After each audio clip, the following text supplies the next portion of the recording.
ಟಿವಿಗೆ ಸ್ವಾಗತ ವೀಕ್ಷಕರೇ. ಹಿರಿಯ ನಟಿ ಲೀಲಾವತಿ ಯಾರಿಗೆ ಗೊತ್ತಿಲ್ಲ ಹೇಳಿ. ದಕ್ಷಿಣ ಭಾರತದ ಜನಪ್ರಿಯ ನಟಿ ಲೀಲಾವತಿ ಅವರು ಕನ್ನಡ ಅಷ್ಟೇ ಅಲ್ಲದೆ ತಮಿಳು, ತೆಲುಗು, ಮಲಯಾಳಂ ಭಾಷೆ ಸೇರಿದಂತೆ ಒಟ್ಟು 600 ಸಿನಿಮಾಗಳಲ್ಲಿ ನಟಿಸಿದ್ದಾರೆ. ಕನ್ನಡದಲ್ಲಿಗೆ 400ಕ್ಕೂ ಹೆಚ್ಚು ಸಿನಿಮಾಗಳಲ್ಲಿ ನಟನೆ ಮಾಡಿದ್ದಾರೆ. ಭಕ್ತ ಕುಂಬಾರ, ಮನಮೆಚ್ಚಿದ ಮಡದಿ, ಸಂತ ತುಕಾರಾಂ ಚಿತ್ರಗಳಲ್ಲಿನ ಸ್ಮರಣೀಯ ಅಭಿನಯಕ್ಕಾಗಿ ಹೆಸರುವಾಸಿಯಾಗಿದ್ದಾರೆ. ಕರ್ನಾಟಕ ಸರ್ಕಾರ ಚಲನಚಿತ್ರರಂಗದ ಜೀವಮಾನ ಸಾಧನೆಗೆ ನೀಡುವ ಅತ್ಯುನ್ನತ ಪ್ರಶಸ್ತಿ ಡಾಕ್ಟರ್ ರಾಜ್ಕುಮಾರ್ ಪ್ರಶಸ್ತಿಯನ್ನ 2000ನೇ ಸಾಲಿನಲ್ಲಿ ಲೀಲಾವತಿಗೆ ನೀಡಲಾಗಿತ್ತು.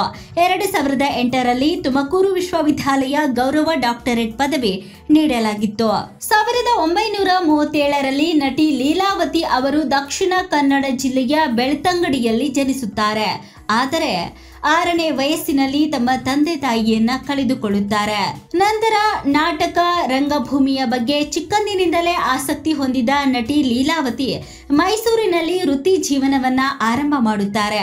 ವೃತ್ತಿ ರಂಗಭೂಮಿಯಲ್ಲಿ ಸಂಪೂರ್ಣ ತೊಡಗಿಸಿಕೊಳ್ಳುವ ಮುನ್ನ ಕೆಲವೆಡೆ ಮನೆ ಕೆಲಸವನ್ನ ಮಾಡಿದಂತಹ ಅನುಭವ ಕೂಡ ನಟಿ ಲೀಲಾವತಿಗೆ ಇದೆ.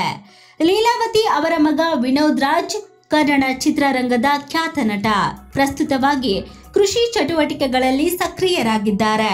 ವೀಕ್ಷಕರೇ, ನಟಿ ಲೀಲಾವತಿ 1949ರಲ್ಲಿ ಶಂಕರ್ ನಾಗ್ ಅಭಿನಯದ ನಾಗಕನ್ನಿಕೆ ಸಿನಿಮಾದಲ್ಲಿ ಸಖಿಯ ಪಾತ್ರದ ಮೂಲಕ ಚಂದನವನ ಪ್ರವೇಶ ಮಾಡುತ್ತಾರೆ.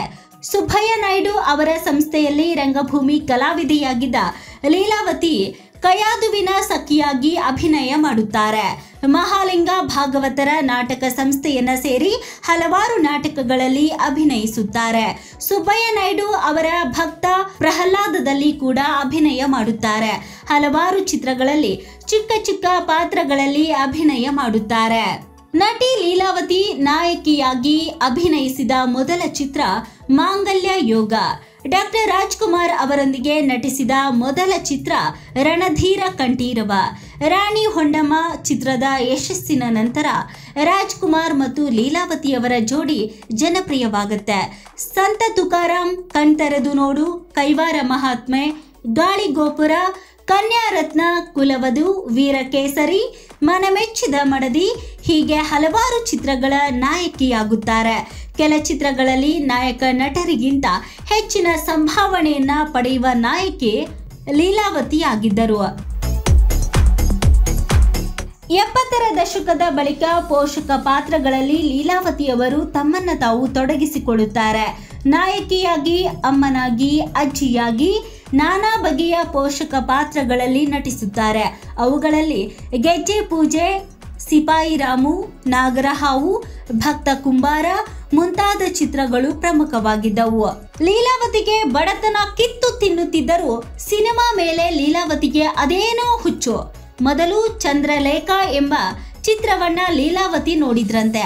ಅದಾದ್ಮೇಲೆ ಸಿನಿಮಾದಲ್ಲಿ ಅಭಿನಯಿಸುವ ಆಸಕ್ತಿ ಅವರಲ್ಲಿ ಚಿಗುರುತ್ತೆ. ಸಿನಿಮಾ ಮಾಡಿದರೆ ದುಡ್ಡು ಸಿಗತ್ತೆ ಅಂತ ಜನ ಹೇಳೋದು ಕೇಳಿ ಅವಕಾಶಗಳನ್ನ ಅರಸಿ ಸೀದಾ ಮೈಸೂರಿಗೆ ಬಂದರಂತೆ ಲೀಲಾವತಿ. ಮೈಸೂರಿಗೆ ಬಂದ ಲೀಲಾವತಿ ಸುಬ್ಬಯ್ಯ ನಾಯ್ಡು ಅವರ ಡ್ರಾಮಾ ಕಂಪನಿ ಸೇರ್ತಾರೆ. ಅಲ್ಲಿಂದ ಲೀಲಾವತಿ ಅವರ ಸಿನಿಯಾನ ಆರಂಭ ಆಗುತ್ತೆ. ಅಭಿನಯದ ಅನುಭವ ಇಲ್ಲದೆ ಹೋದರೂ ಲೀಲಾವತಿ ಪ್ರತಿಭಾವಂತೆ ಆಗಿದ್ದರು. ಡ್ರಾಮಾ ಕಂಪನಿ ಸೇರಿದ ಮೇಲೆ ನಟನೆಯನ್ನ ಕರಗತ ಮಾಡಿಕೊಳ್ಳುತ್ತಾ ಹೋಗುತ್ತಾರೆ. ಚೆನ್ನಾಗಿ ನಟಿಸಿದರೆ ಮಾತ್ರ ಊಟ ಅಂತ ಡ್ರಾಮಾ ಕಂಪನಿಯಲ್ಲಿ ಹೇಳುತ್ತಾರೆ.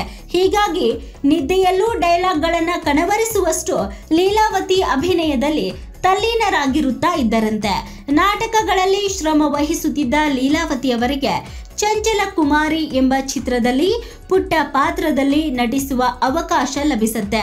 ಅದನ್ನ ಲೀಲಾವತಿ ಸದ್ಬಳಕೆ ಮಾಡಿಕೊಳ್ಳುತ್ತಾರೆ. ಬಳಿಕ ಹಲವಾರು ಚಿತ್ರಗಳಲ್ಲಿ ನಟಿಸಿ ಜನಪ್ರಿಯತೆಯನ್ನ ಗಳಿಸುತ್ತಾರೆ.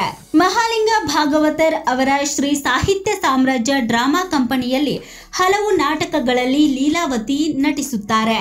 1958ರಲ್ಲಿ ಸುಬ್ಬಯ್ಯ ನಾಯ್ಡು ಅವರ ಭಕ್ತ ಪ್ರಹ್ಲಾದ ಚಿತ್ರದಲ್ಲಿ ಲೀಲಾವತಿ ನಟನೆ ಮಾಡಿ ಜನಪ್ರಿಯತೆಯನ್ನ ಗಳಿಸುತ್ತಾರೆ. ಅಲ್ಲಿಂದ ಅವರಿಗೆ ಚಿತ್ರರಂಗದಿಂದ ಹೆಚ್ಚು ಅವಕಾಶಗಳು ಬರಲು ಪ್ರಾರಂಭವಾಗುತ್ತವೆ. ಮಾಂಗಲ್ಯ ಯೋಗ, ಧರ್ಮ ವಿಜಯ, ರಣಧೀರ ಕಂಠೀರವ ಮುಂತಾದ ಚಿತ್ರಗಳಲ್ಲಿ ಲೀಲಾವತಿ ಕಾಣಿಸಿಕೊಳ್ಳುತ್ತಾರೆ.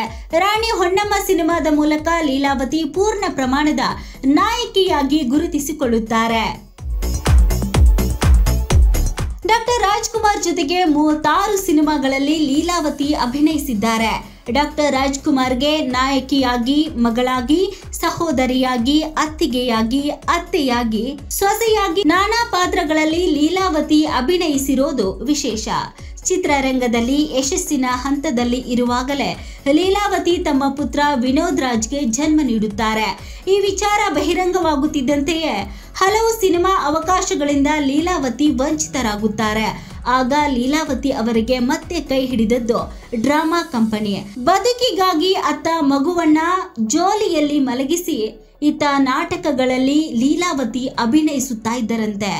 70ರ ದಶಕದ ಬಳಿಕ ಪೋಷಕ ಪಾತ್ರಗಳಲ್ಲಿ ಲೀಲಾವತಿ ತಮ್ಮನ್ನ ತಾವು ತೊಡಗಿಸಿಕೊಳ್ಳುತ್ತಾರೆ. ಅಮ್ಮನಾಗಿ, ಅಜ್ಜಿಯಾಗಿ ಲೀಲಾವತಿ ಹಲವು ಸಿನಿಮಾಗಳಲ್ಲಿ ಮಿಂಚುತ್ತಾರೆ. ಕಾಲೇಜ್ ಹೀರೋ, ಕನ್ನಡದ ಕಂದ, ಶುಕ್ರ ಯಾರದು ಚಿತ್ರಗಳಲ್ಲಿ ಬಂಡವಾಳ ಹಾಕುವ ಮೂಲಕ ಲೀಲಾವತಿ ನಿರ್ಮಾಪಕಿಯಾಗಿಯೂ ಕೂಡ ಗುರುತಿಸಿಕೊಂಡಿದ್ದಾರೆ. ನಟನೆಯಿಂದ ಕೊಂಚ ದೂರ ಸರಿದ ಮೇಲೆ ಕೃಷಿ ಚಟುವಟಿಕೆಯಲ್ಲಿ ಲೀಲಾವತಿ ತಮ್ಮನ್ನ ತಾವು ತೊಡಗಿಸಿಕೊಂಡಿದ್ದರು. ನೆಲಮಂಗಲ ಬಳಿಯ ಸೋಲದೇವನಹಳ್ಳಿಯಲ್ಲಿ ಭೂಮಿ ಖರೀದಿ ಮಾಡಿ ಲೀಲಾವತಿ ಮತ್ತು ಪುತ್ರ ಕೃಷಿ ಚಟುವಟಿಕೆಯಲ್ಲಿ ತೊಡಗಿಕೊಂಡಿದ್ರು. ಸಮಾಜ ಸೇವೆಯಲ್ಲಿಯೂ ತೊಡಗಿದ ಲೀಲಾವತಿ ಸೋಲದೇವನಹಳ್ಳಿಯಲ್ಲಿ ಆಸ್ಪತ್ರೆಯೊಂದನ್ನ ಕಟ್ಟಿಸಿದ್ದಾರೆ. ತಮ್ಮ ಜೀವನದಲ್ಲಿ ಲೀಲಾವತಿ ಏಳು ಬೀಳು, ಸೋಲು ಗೆಲುವು, ಕಷ್ಟ ಸುಖ ಎಲ್ಲವನ್ನ ಕಂಡಿದ್ದಾರೆ. ನಲಿವಿಗಿಂತ ನೋವನ್ನೇ ಜಾಸ್ತಿ ಉಂಡ ಲೀಲಾವತಿ ನಮ್ಮ ಜೊತೆಗೆ ಇಲ್ಲವಾದರೂ ಅವರ ಸಿನಿಮಾಗಳು ಹಾಗೂ ಪಾತ್ರಗಳಿಂದ ಜೀವಂತವಾಗಿದ್ದಾರೆ. ಅನಾರೋಗ್ಯದಿಂದ ಹಾಸಿಗೆ ಹಿಡಿದಿದ್ದ ನಟಿ ಲೀಲಾವತಿ 2023ರ ಡಿಸೆಂಬರ್ 8ರಂದು ನಿಧನ ಹೊಂದಿದ್ದಾರೆ. ಅವರು ನಮ್ಮ ಜೊತೆಗೆ ಇಲ್ಲದೆ ಹೋದರೂ ಅವರ ಚಿತ್ರಗಳ ಮೂಲಕ ನಮ್ಮೆಲ್ಲರೊಂದಿಗೆ ಇದ್ದಾರೆ. ಕನ್ನಡ ಚಲನಚಿತ್ರ ರಂಗಕ್ಕೆ ಲೀಲಾವತಿ ಕೊಟ್ಟಿರುವಂತಹ ಕೊಡುಗೆ ಅಪಾರವಾದದ್ದು. ಸಿನಿ ರಂಗದಲ್ಲಿ ತಮ್ಮದೇ ಆದಂತಹ ಛಾಪನ್ನ ಮೂಡಿಸಿದ್ದಾರೆ. ಕರ್ನಾಟಕದಾದ್ಯಂತ ಅಭಿಮಾನಿ ಬಳಗವನ್ನ ಸಂಪಾದಿಸಿದ್ದಾರೆ. ಮತ್ತಷ್ಟು ಸುದ್ದಿಗಳಿಗಾಗಿ ನೋಡ್ತಾ ಇರಿ BN TV.